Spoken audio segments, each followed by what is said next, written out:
Hi, I'm just here in Nijkerk, just outside of Amsterdam. We just finished a wonderful 2 days together. 35 nations together in a room, 200 people at the first Europe Shall Be Saved Summit. It was a wonderful time and I'm very privileged and blessed to be a part of it.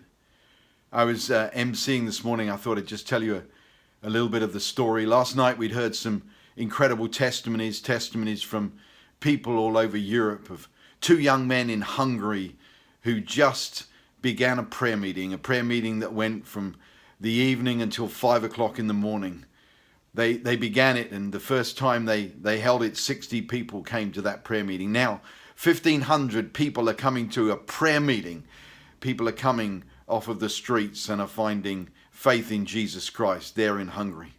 But this morning something happened to me, and I just wanted to encourage you with just a short story. I was emceeing the meeting this morning. We were just really going with what God was saying. I had some practical things to share about how we're about to launch the next phase of this incredible organization which we're seeking to build as an unseen organization. I got to the stage when we were taking questions, and I actually got to a point, I think I've been there before, when I felt the questions were actually draining some faith from the room. As I did, I remembered what Bill Johnson says about grief, that there is a grief that leads to faith and a grief that leads to unbelief. And I had a thought, it's the same. There are questions that lead to faith, and there are questions that sometimes lead to unbelief. And I can honestly say I just felt some faith draining from the room at that very moment, because I was using my iPhone to answer questions that were on a particular software application. I saw a text come from my wife, and it was an image. I just clicked on it for a moment, and I saw that it was a very short report of the life of her grandfather, her great-grandfather, the Reverend Stuart Harris. He's not her great-grandfather, but he's a great man. And I just quickly scanned it, and I knew him, and I knew his story.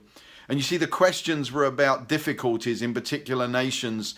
And I scanned this one-page story of this man who'd planted churches in the Czech Republic, who'd been the one who'd gone to Romania, and in 1966 had brought Richard Wurmbrand out of communist Romania. I just quickly read of this man who was actually at times wanted by the Russians for what he was doing, because he was going in and preaching the gospel behind the Iron Curtain. And I realized that what I needed to do at that moment was to bring faith into the room, and that's what I was able to do with this report of the Reverend Stuart Harris. I was able to say that he was a man who ministered and who preached, and he believed for something that he might not ever see.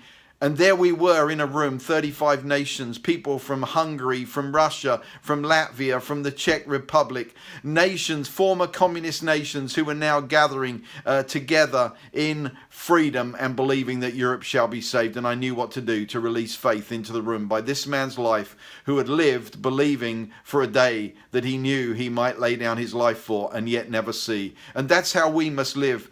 Perhaps we are believing for something today that we might not ever personally see. I don't believe that. I believe we're going to see it.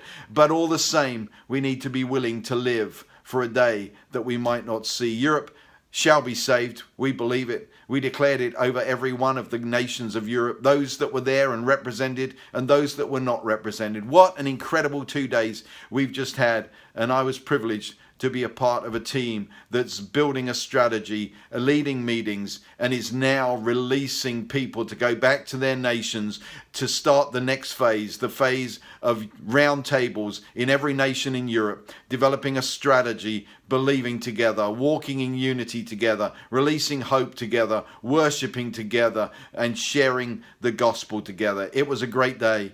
My wife's timing was incredible, and it's an incredible heritage that I get to just merely be an in-law to.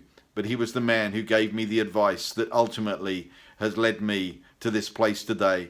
And I honor him, and I'm forever grateful. And I'm forever grateful to those men and women who have laid a foundation for us. I just wanted to share that and just give a shout out to a few people. And one of them, of course, is Roger in South Africa, who's been saying, you need to make some videos on a regular basis. So here it is, number one of those videos, and this one's for you. Thanks for your encouragement, and we've had a great time here.